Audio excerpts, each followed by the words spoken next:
મંઝિલ ખૂબસૂરત છે એ તો સફરથી જ ખબર પડી ગઈ હતી. તો હું છું અભિરસા, વેલકમ ટુ માય સિરીઝ. ચાલો, હું જાઉં છું જન્નત જેવા કાશ્મીરમાં. તો ફર્સ્ટ છે ગુલમાર્ગ, અને અહીંયા મારું પહેલું સાઇટ સીન હતું ગંડોલા રાઈડ. અને આ સુંદર નજારા જોયા ને પછી ખરેખર એવું લાગ્યું કે ખરેખર પૈસા વસૂલ થઈ ગયા. ખરેખર બાર્ગેનિંગ કરતા આવડતું નથી, પણ મેં કીધું 5-10 રૂપિયા ઓછા કરી દે તો કરી જ લઉં છું.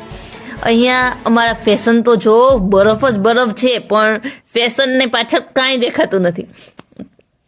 પહાડોમાં આવીને મેગી ન ખાધી તો શું જ ખાધું. તો મસ્ત એવી મેગી ખાઈ લીધી. અહીંયા હવે અમારાથી શ્વાસ પણ માંડ લેવાતો હતો. અને અહીંયા અમે વચ્ચે પહોંચી ગયા છે, એક ભૈયા અમને મળી ગયા હતા સિંગર. તો અમે બધા કરીએ છીએ ડાન્સ, અને એક વગાડે છે ગીત, રાઈટ. અને બહુ જ મજા આવી. હોટલમાં ફરતે કોર, ગુલમાર્ગમાં જ અમારી હોટલ હતી ને, ફરતે કોર બરફ જ બરફ હતો. આવું તો મેં પહેલી જ વાર જોયું. અને હવે મારું શ્વાસ લેવાનું પૂરું થાય ને એની પહેલા હું વિડીયો પૂરું કરી દઉં.